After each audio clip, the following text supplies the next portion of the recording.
जो अगर हम जगत से ही बने हैं, मतलब उसी से हम बने हुए, तो जगत साकार है, जैसे उसी से हम सब चीज़ें ले रहे हैं। तो फिर एकदम। जब हमें जानने लगते हैं कि ये सब जैसे कोई आदतें हैं बहुत, तो हम वो छोड़ने लगते हैं जैसे-जैसे हम जानने लगते हैं। तो फिर अगर हम जगत की चीज़ें बदलना आसान है, तो फिर हमें अपने आप को बदलना इतना मुश्किल क्यों लग रहा है? मतलब जैसे आपने बताया है कि नहीं, वो अगर वो वो बदलाव तो हम कर देते हैं ना। जैसे जगत की चीज़ें बदलना आसान है, तो वैसे भी हम अपनी चीज़ें तो बदल ही देते हैं। हुँ, हुँ। भई जगत के मॉल से आप कल लेके आई थी अ, चने का आटा, तो हुँ, उसने हुँ। आपने बना दिया चिल्ला और उसमें भीतर से समस्या बुझी नहीं और बेचैनी हटी नहीं। तो आज आप लेके आ गई हैं डोसा किसे बनता है? चावल, चावल का और आज उससे आपने बना दिया डोसा। हुँ, हुँ। कल गेहूँ का ले आई, उससे आपने तंदूरी रोटी बना दी। तो बदलाव तो हम करते ही रहते हैं। जो नहीं बदलता वो ये अज्ञान है कि ये सब जगत का माल है, ये मैं नहीं हूँ। बदलाव कौन नहीं करता? रोज़ बदल-बदल के खाना खाते हैं, हम रोज़ बदल-बदल के कपड़े पहनते हैं, घूमने चले जाते हैं, लोगों से बात करते हैं, टीवी देखते हैं बदल-बदल के प्रोग्राम, पिक्चरें, बदल-बदल के तो काम चलता ही रहता है। लेकिन एक चीज़ को हम बदलने नहीं देते, वो क्या है? कि ये सब जो माल आया है, ये मैं हूँ, ये मैं हूँ। ये इसमें परिभाषागत विरोधाभास है। क्या है? आया बाहर से है तो मैं कैसे हो गया? आया बाहर से है तो ओरिजिनल कैसे हो गया? नाम कह रहे हो आत्मा, ला रहे हो बाहर से। ये तो एक फंडामेंटल कॉन्ट्रडिक्शन हो गया ना। लेकिन पूरा संसार इसी में जीता है, सब इंसान इसी में जीते हैं। ये फंडामेंटल कॉन्ट्रडिक्शन है एक। परिभाषा के स्तर पर ही हमने विरोधाभास खड़ा कर दिया है। लाए कहां से? जगत से। नाम क्या दिया? मैं। तो ये तो परिभाषा ही गलत हो गई ना। हुँ, हुँ। हाँ, परिभाषा गलत मत करिए। जगत से लाए हो तो बोल दो जगत का है, तो चल जाएगा, फिर कोई दिक्कत नहीं है। अहंकार को मारने का एक ये भी तरीका होता है, बोल दो सब जगत का है, वो भी ठीक है। तेरा तुझको सौंपते क्या लागत है मोह, ये जगत को बोल दो तेरा है भाई, ये अहंकार गया। लेकिन दिक्कत तब होती है जब पराये माल को अपना बना लिया जाता है। माल है पराया, तो बना लिया अपना। हम्म अमिताभ बच्चन गा रहा था ना वहां पे, इनका तो लगता है बस यही सपना, राम नाम जपना, पराया पराया माल है। अपना। हाँ, ये जगत की रीत है, राम नाम जपना, पराया माल अपना। हुँ।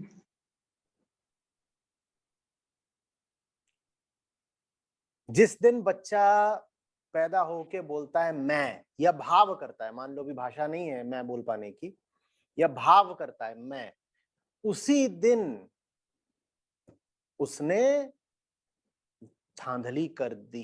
क्या धांधली कर दी? मैं ही धांधली है। अरे तुझ में तेरा क्या है? तूने मैं बोल कैसे दिया? कुछ माँ का है, कुछ बाप का है, कुछ नर्स का, कुछ डॉक्टर का है, कुछ दवाई का है, कुछ समाज का है, कुछ पंचभूतों का है, हवा का है, जल का है, वायु का है, अग्नि का है। तूने मैं बोला कैसे? सब उधारी का है। पराया माल अपना, पराया माल अपना। मैं बोलना ही गुनाह हो गया ना। देखिए, पराये माल को अपना बना लिया, अब फंसोगे। अब कोई ना कोई आएगा फिर उधार वसूलने के लिए, और जिंदगी भर क्या रहोगे? कर्जदार। ये रिश्ता हमने आज कहा था संसार से नहीं रखना। न कर्जदार, न गुनहगार, न खरीदार। लेकिन जैसे अगर हमारी बुरी आदतें हैं, तो वो तो हम अपनी मानते हैं, लेकिन क्योंकि वो सिर्फ़ हमें ही पता है। नहीं, जो जो अच्छी आदत हो, बुरी आदत हो, कोई हो, बाहर से ही तो आई है ना।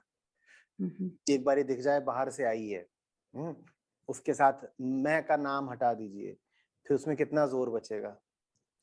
हुँ, हुँ। आदत है, आपको है ना आदत। आपने किसी प्रक्रिया को पकड़ रखा है ना, और उसको आप रोज दोहराते हो, इसी को आदत कहते हैं। कि कोई हुँ, हुँ। काम है जो आप रोज कर डालते हो, कहते हो आदत हो गई है इसकी, है ना। आपने क्या करा उसको? पकड़ के रखा। पकड़ा है। पकड़ने का मतलब होता है उसको क्या बना लिया है? अपना। हुँ, अपना कि तो मेरा है, मेरा। एक बार देख लो कि आपका नहीं है, वो भी किसी ने आपको लत लगवा दी है, या कि आपने देख लिया है। जैसे पिक्चरों में आता है ना, पर्दे पे कोई सिगरेट पी रहा होता है तो साथ नीचे लिख देते हैं कि स्मोकिंग इज इंजूरियस, या स्मोकिंग किल्स लिखते हैं अब तो शायद, स्मोकिंग किल्स।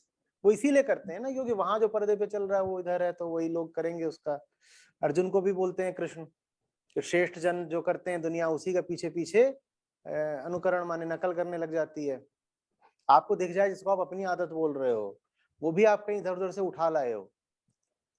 आपको ये भी दिखे कि आपको जो चीज उस आदत की ओर भेजती है वो भी आपकी नहीं है, वो भी इधर उधर से ही आप लाए हो, तो फिर आदत कमजोर पड़ जाती है।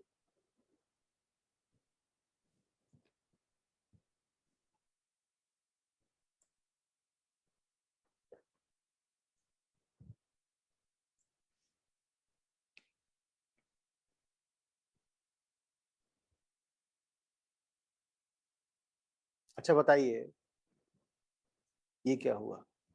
आकार है, जीव कहाँ गया? वापस आ गया। अच्छा बताइए, आप हॉस्टल में रहती हैं, ठीक है? आवाज आ रही है? हाँ, आ रही है।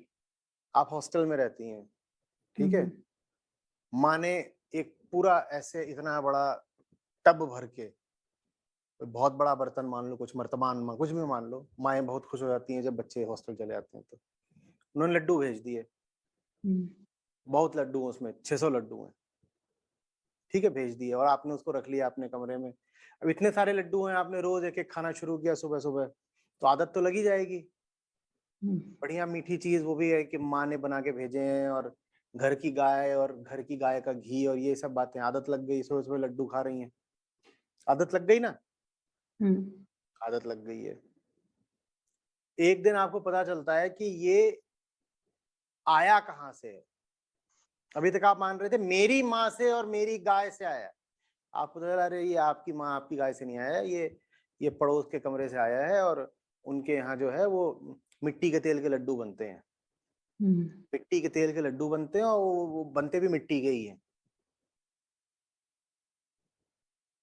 वो आप ही की आपकी चीज़ नहीं है।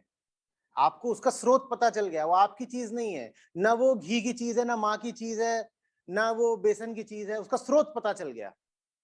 अब आपकी आदत का क्या होगा? आपकी आदत थी आप रोज़ 1 लड्डू खाती थी, अब क्या होगा उस मर्तबान का? आदत का क्या होगा? लड्डू तो नहीं बदला, जैसा था वैसा ही है, लेकिन आपको पता चल गया कि वो कहाँ से आ रहा है। आपका नहीं हो, कहीं और से आ रहा है। तो आप क्या करोगे उसका? बंद कर देंगे। तो आदत को काटने का यही तरीका होता है, जिसकी आदत हो उसकी असलियत जान लो। जिसकी आदत लगी हो उसकी असलियत जान लो, आदत छूट जाएगी। हम क्या करते हैं? उल्टा करते हैं, जिसकी आदत लगी होती है उससे दूर भागते हैं।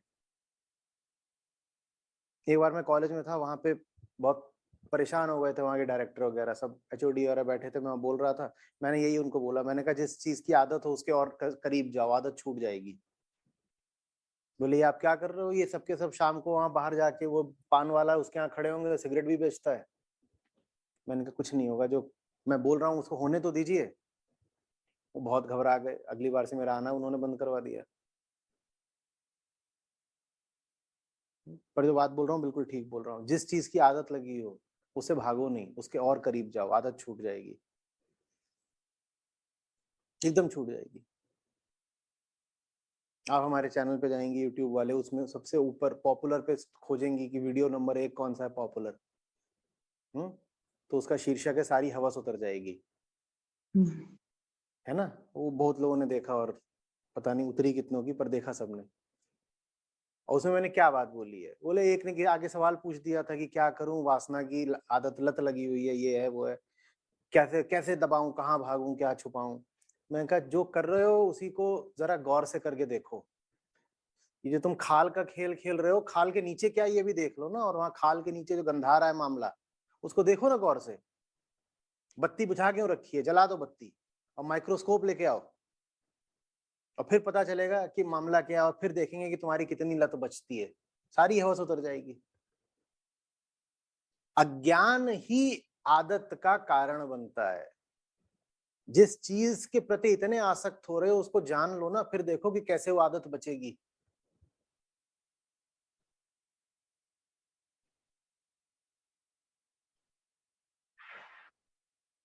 मतलब अंदर से जानना है उसको पूरी। पूरा जान लो वो क्या चीज है, मैं क्या चीज हूं, हमारा रिश्ता क्या है, कल्पना से नहीं। और इसीलिए आप पाओगे कि जो लोग आदतों के शिकार होते हैं, चाहे कैसी भी आदत हो, उनसे आप ज्ञान की बात करो तो दूर भागते हैं। उनसे आप चर्चा करना चाहो उनकी आदत के विषय पर तो दूर भागते हैं। हम्म। वो उस मुद्दे पे नहीं बात करें, कहीं कोई और बात कर लो, चेंज द टॉपिक। वो कोई भी आदत हो सकती है, वो पैसे की आदत हो सकती है, वो खाने की आदत हो सकती है, किसी व्यक्ति की आदत हो सकती है, सोने की आदत हो सकती है, कोई भी आदत हो सकती है। आप उसके विषय के बारे में बात करना चाहोगे, वो बात नहीं करेंगे। उन्हें पता है बात अगर आगे बढ़ेगी तो आदत छूटेगी, तो बात नहीं करेंगे। उदाहरण के लिए किसी को मांस की आदत लगी हुई है, लोग लगे हुए हैं, अरे मांस खाता है आचार्य जी, आपको सुन रहे हैं पर मांस पूरी तरह छूट नहीं रहा, छोड़ देते हैं 2 महीने बाद फिर हो जाता है। बोलता हूँ तुम्हें क्या करना है, तुम जाओ और देख के आओ तुम्हारा मांस आ कहाँ से रहा है। ये नहीं कि बाजार से पैकेज्ड फ्रोजन खरीद लाए माल और उसको खोल दिया और खा लिया, ऐसे नहीं है। देख के आओ कि ये मांस कैसे तैयार हुआ, इसका पूरा जो प्रोडक्शन साइकिल हो देख करके आओ, फिर मैं देखता हूँ तुम कैसे खा लोगे। पीटा वालों ने जो एक काम बेहतरीन करा है वो ये है कि उन्होंने ये जो स्लॉटर हाउसेज हैं, ये जो पूरा मैकेनाइज्ड काम चलता है मीट प्रोडक्शन का, जानवरों की हत्या का, वो इसके वीडियो निकाल करके डाल देते हैं सोशल मीडिया पर। वो दिखाते हैं कि देखो ये कैसे, ये गाय है, ये भैंस है, ठीक ठीक देखो इसकी हत्या कैसे करी जाती है, ये मुर्गी है, ठीक ठीक देखो इसमें से अंडा कैसे निकाला जाता है, देखो पहले। हम्म। और इस बात को सफलता मिलती है। गौर से देखो ना, तुम्हें जिस चीज की आदत है वो चीज क्या है, गौर से देखो, और फिर हम देखेंगे कि तुम्हारी आदत कैसे बरकरार रहती है।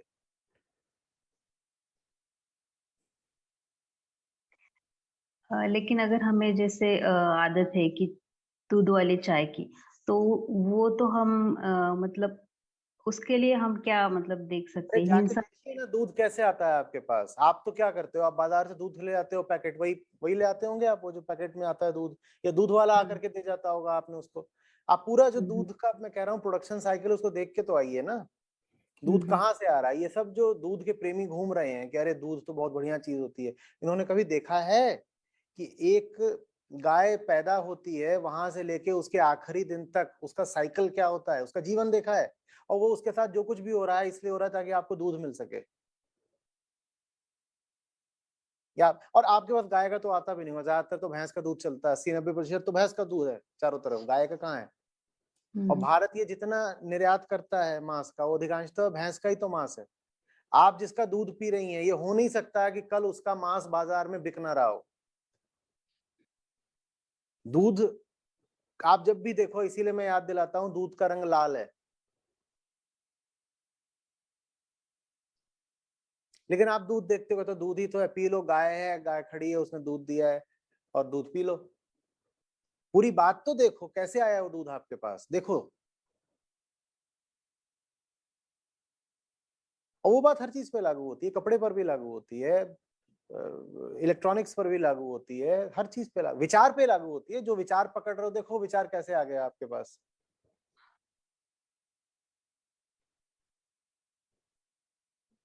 ये भी देखो आपके पास कैसे आया, और अगर वो कोई स्थूल पदार्थ प्रोडक्ट है तो ये भी देखो कि जब आप उसको छोड़ दोगे तब उसका क्या होगा।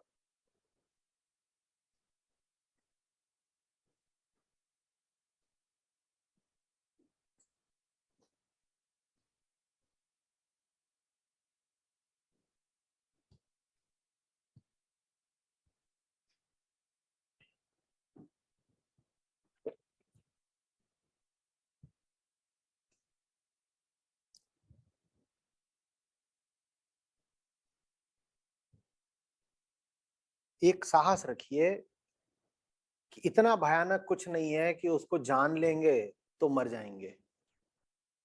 हम जानने से बहुत डरते हैं, ज्ञान से बिल्कुल, जिसे कहते हैं हवा निकल जाना, ये हालत होती है हमारी। क्योंकि अहंकार नाम ही अज्ञान का है, तो ज्ञान से बेहद घबराता है।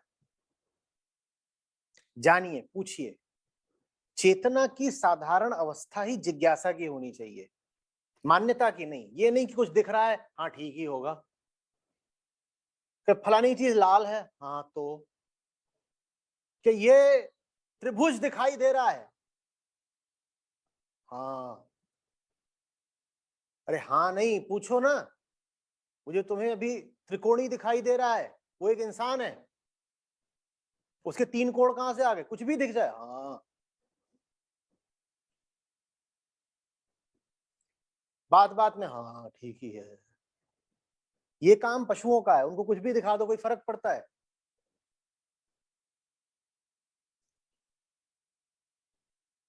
कुछ भी फर्क नहीं पड़ता उनको, कुछ भी दिखाते रहो, ठीक है। बकरी के सामने आप कुछ भी रख दो, क्या करेगी? आईफोन रख दिया उसके सामने, वो तो तब भी चारा ही चबा रही है, मजा आ रहा है उसको। ऐसे थोड़ी हो जाना है। चेतना की डिफॉल्ट अवस्था जिज्ञासा की होनी चाहिए। पूछो, जानो, सजग रहो। ज्ञान पढ़ के ही नहीं आता है। अभी मैं सुन रहा था, किसी ने गांधी जी से पूछा, आपने किताबें ज्यादा क्यों नहीं पढ़ी?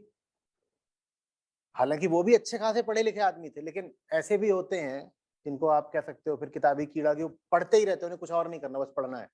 तो उनमें से किसी ने पकड़ लिया होगा गांधी जी को, कहा होगा, गांधी जी आपने और किताबें नहीं पढ़ी?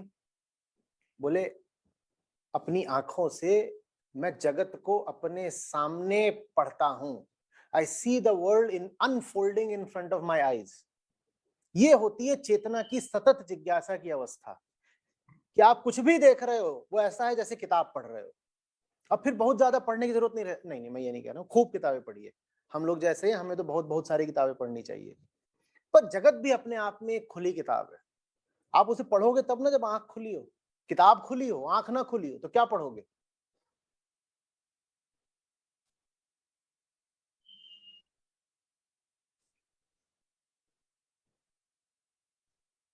हम जानते तो है, लेकिन ऊपर ऊपर का जानते हैं, मतलब हम अ, कुछ नहीं जानते ना, हमें कुछ जानना है। हमें तो बस ये है कि पैकेट खोलना है, चबाना है।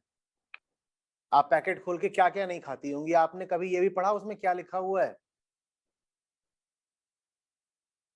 हमें भोग करना है बस। भाई पैदा हुआ बस भोग वास्ते। क्या करना? पैकेट खोलो, चबा दो। पूरा ब्रह्मांड एक विशाल पैकेट है, और मैं आविर्भूत हुआ हूं उसको खोल के चबाने के लिए। ये हमारा जीवन दर्शन है कुल मिला के।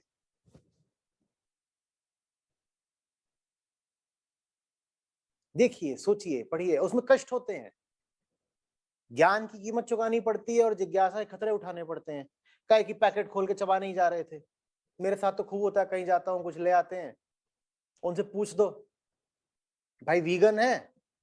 तो दांत दिखा देगा है। अब भूख लगी थी, वहां खोला मेन्यू में, मुश्किल से तो कुछ 2-4 शाकाहारी चीजें मिली, उसमें से भी चुन के कुछ मंगाया कि शायद भाई इसमें घी न डलाओ। फिर उसको वेटर को बुलाया, उससे पूछा वीगन है? वो तुरंत दांत दिखा देगा, कहेगा नहीं। कई बार तो ये भी होता है कि वो बोल देता है कि है वीगन, और फिर शक हो जाता है कि नहीं, इसमें डालते होंगे कुछ ना कुछ, दूध पनीर। तो उसके शेफ को बुलाओ तो वो बता देता है कि ये इसमें नहीं है। फिर उसको, शेफ को राजी करना पड़ता है कि तू यही बना दे, पर इसमें पनीर मत डालना भाई। तो वो आपका मुंह ऐसे देखता है, कहता है अभी चिड़ियाघर से छूटा है, ताजा ताजा। जिज्ञासा के खतरे तो उठाने ही पड़ते हैं ना। ज्यादा सवाल करोगे तो यही पता चलेगा कि इसमें भी दूध है, इसमें भी घी है, इसमें भी यही है। जितना पूछो उतना जो आपके सामने विकल्प है वो कम होते जाते हैं खाने के। तो मन करता है, मैं काहे को झूठ बोलूं, मेरा भी मन करता है कि पूछो ही मत।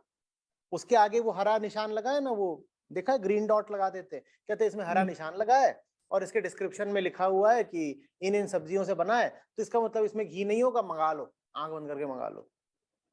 भीतर तो एक बैठा ही हुआ है नालायक, लोभी। वो तो यही चाहता है कि पेट भर जाए बस। हम्म। भजन करे को आलसी, भोजन को तैयार। पैकेट फाड़ो, मुंह में डालो। वो जिज्ञासा करनी होती है, और जिज्ञासा के बाद तैयार रहना होता है कि जवाब जो है अप्रिय भी हो सकता है। बहुत बढ़िया माल दिख रहा था कि जल्दी से ऑर्डर कर दें, और पता चल सकता है कि भाई इसमें तो कहीं ना कहीं दूध कहीं डला हुआ है। पता चल सकता है, पता चलेगा तो अपना सब मुंह लटक तो जाता ही, मेरा भी लटक जाता था। अगर को सपने सजा लिए थे कि अब बढ़िया वाला पकवान आएगा, खाएंगे, और ये सामने खड़ा हो गया, नामुराद बोल गया इसमें दूध है। मैं चाहता हूं कि बोल नहीं है, पर अब तो उसके मुंह से निकल ही गया कि दूध है, अब क्या करोगे? अब हो गया, अब है तो है, कुछ और दे दे भाई, पापड़ होगा, पापड़ ले आ भाई। कई बार हुआ है, पापड़ चटनी खा के वापस लौटा हूं। बिस्किट मंगाता था, वहां पे वो जो वेटर था वो मेरा श्रोता निकला, नालायक ने आके बता दिया। चाय के साथ चाय मंगाता था, तो चाय तो वीगन है, वो उसने आलमंड मिल्क सोया मिल्क में बना दी, उसके साथ में वो साथ में फ्री के बिस्किट रख देते थे, तो मैं खा लेता था। अब वो वेटर जो श्रोता निकला, वो आके मेरे कान में फूंक गया, बोल रहा है ये जो बिस्किट है ना, इसमें भी दूध है। मैंने कहा धन्यवाद इस ज्ञान के लिए। अगले दिन से बिस्किट बंद हो गया। अब वो खुद ही कुछ ले आता है पपड़ी जैसा कि लो ये चबा लो अपनी चाय के साथ, तो चबा लेते हैं।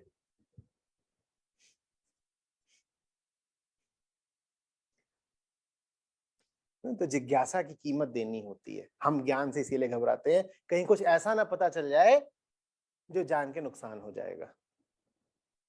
लेकिन फिर भी साहस के साथ दृष्टि यही रखिए कि कुछ भी है तो थोड़ा क्या माल है, क्या है, ऐसे नहीं कि बिल्कुल ठप पड़ गए, यहां से जानवर हो गए, कुछ पूछना ही नहीं, जानना ही नहीं, देखना ही नहीं, है चल रहा है। हाँ, ये तो इंफॉर्मेशन एक्सप्लोजन का युग है। कुछ आपको नहीं पता चल रहा, खट से गूगल करिए, विकिपीडिया पढ़िए, सब पता चल जाता है।